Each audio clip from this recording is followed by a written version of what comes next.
আমাদের স্নেহের ছোট ভাই, নাম আমি বলবো না, আপনারা বুঝবেন, ওরে আদর করে 2টা থাপ্পড় দিছে। কথা কয় না? আপনারা বুঝছেন নিয়ে এটা নিয়ে সারা বাংলাদেশ গর্ব। আসসালামু আলাইকুম। জয়নাল থেকে মাহমুদুল হাসান ওরফে শাইকে যাত্রাবাড়ি হওয়ার পিছনের ঘটনা আসেন জেনে নেই। তোমরা যাকে সাইকুল হাদিস, মাথার মুকুট, হকের জান্ডা, রাজপথের লড়াকু সৈনিক এবং তোমাদের আইডল মনে করো, আমি তাকে তুচ্ছ মনে করি। আর এজন্যই তো আমি তোমাদের এই সমস্ত আইডলদেরকে হাজার হাজার মানুষের সামনে থাপড়াই। আসসালামু আলাইকুম। সম্মানিত দর্শক মণ্ডলী, দেশ ও প্রবাস থেকে, কাছে ও দূরে, দেশের দূর দূরান্ত থেকে যারাই ঠিক এই মুহূর্তে আমার এই ভিডিওটি দেখছেন, সকলকে জানাই আন্তরিক শুভেচ্ছা ও অভিনন্দন। সম্মানিত দর্শক মণ্ডলী, আপনারা সকলেই হয়তো অবগত আছেন, যেখানে কয়েকদিন আগে একটি মাহফিলে একজন বড় আলেম আরেকজন আলেমকে আদর করে চর দিয়েছিল, ঘাড়ে থাপ্পড় দিয়েছিল। এই বিষয়টিকে নিয়ে বিভিন্ন ধরনের মতামত, এমনকি সমালোচনা চলছে। এখনো পর্যন্ত সমালোচনার যেন শেষ হচ্ছে না। আপনাদেরকে ভিডিওতে দেখাবো। প্রিয় দর্শক, সেই দুজন ব্যক্তি হলো, একজন আল্লামা মাহমুদুল হাসান সাহেব, যাকে থাপ্পড় দিয়েছে তিনি হলেন আল্লামা মামুনুল হক সাহেব। তাদেরকে নিয়ে বাজে মন্তব্য করা কোনোভাবে উচিত হবে না, কিন্তু এখনো পর্যন্ত সাধারণ মানুষ থেকে নিয়ে উলামায়ে কেরাম পর্যন্ত বিভিন্ন ধরনের মতামত করছে। আমি ভিডিওতে আপনাদেরকে তুলে ধরবো ইতিমধ্যে সেই বিষয়টি নিয়ে কি বলছে উলামায়ে কেরাম, এমনকি সাধারণ মানুষ।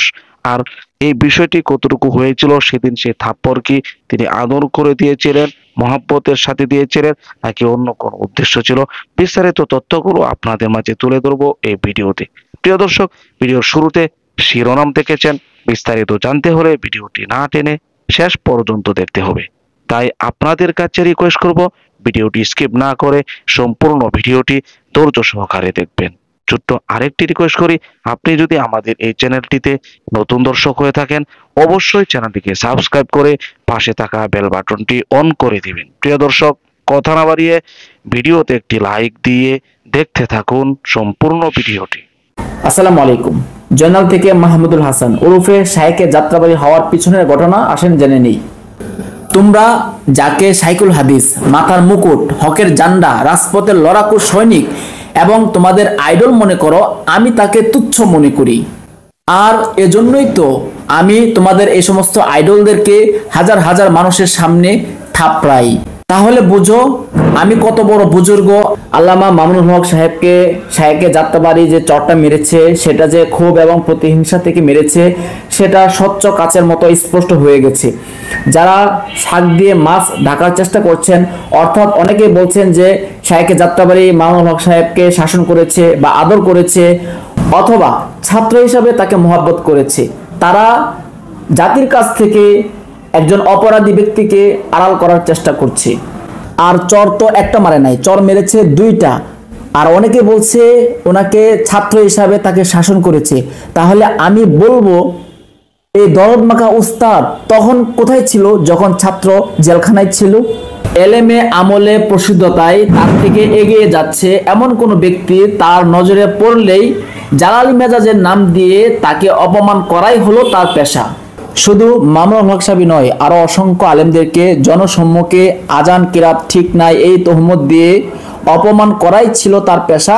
মাওলানা সাদ সাহেবকে তার অহংকার, হিংসা এবং ভুল ফতোয়ার কারণে বাংলাদেশের মানুষ সহ সারা বিশ্বের মানুষ যেভাবে তাকে বয়কট করেছে, এবং তার অনুসারী যারা ছিল তাদেরকে যেভাবে বাংলাদেশের মানুষ বয়কট করেছে, সেই বয়কটটা কিন্তু আমরাই করেছি।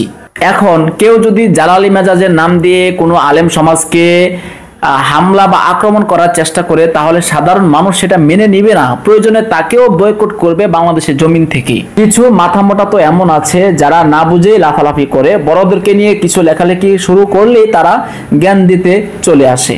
তাদেরকে বলছি, তোমাদের এই জ্ঞান তখন কোথায় ছিল যখন ভরপুর হাজার হাজার মানুষের সামনে একজন সাইকুল হাদিসকে এভাবে ওপেনে চর মেরেছিল, তখন তোমাদের এই জ্ঞান কোথায় ছিল?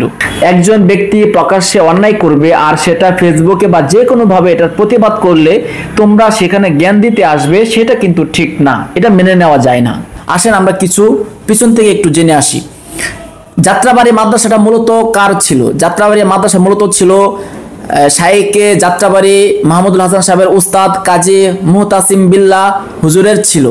উনি হজ করতে গিয়েছিলেন, ওনার কাছে দায়িত্ব দিয়ে গেছিলেন যে আমার মাদ্রাসা তুমি আপাতত পরিচালনা করো, আমি হজ থেকে এসে আবার সেটা পরিচালনা করব।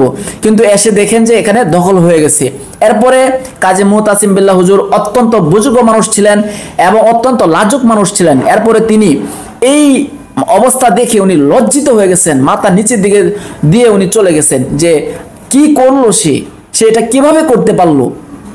এরপরে উনি মালিবাগে গিয়ে বর্তমান মালিবাগ মাদ্রাসা উনি প্রতিষ্ঠা করেন।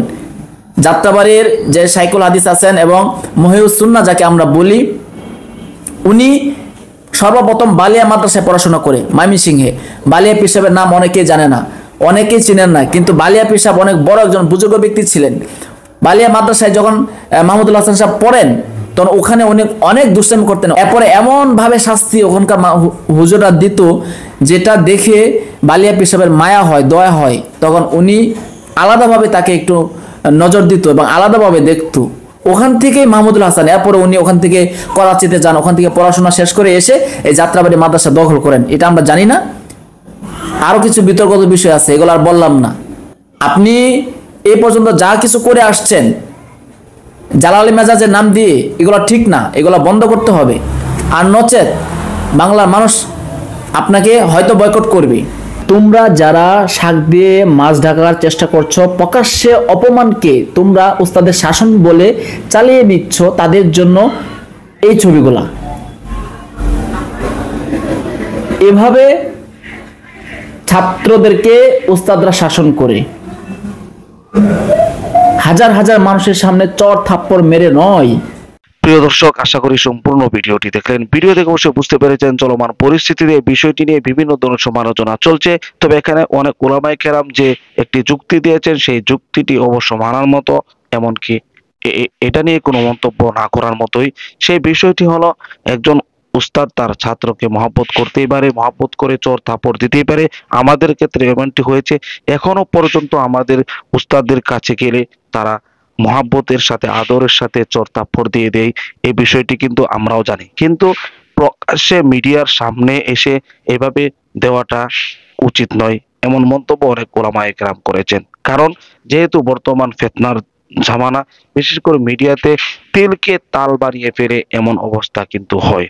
আর এখানে এমন একটি বিষয় ঘটেছে যেখানে সাধারণ বিষয়টি নিয়ে সর্বসাধারণ আলোচনা করছে, এমনকি সমালোচনা করছে এই বিষয়টি নিয়ে। প্রিয় দর্শক, এটাতে একজন আলেমের মানহানি হয়, অবশ্যই বিষয়গুলো লক্ষ্য রাখা উচিত। এমন মন্তব্য অনেকে করেছেন। প্রিয় দর্শক, আমার যুক্তিতে, আমার কথাতে আপনার কি মত, অবশ্যই আপনার মূল্যবান মতামতগুলো কমেন্টে জানিয়ে দিবেন, এমনকি এই ভিডিওটি শেয়ার করে সকলের মাঝে ছড়িয়ে দিবেন। প্রিয় দর্শক, আজকের মতো এখানে শেষ করছি। ভালো থাকুন, সুস্থ থাকুন, আবারও দেখা হচ্ছে পরবর্তী ভিডিওতে।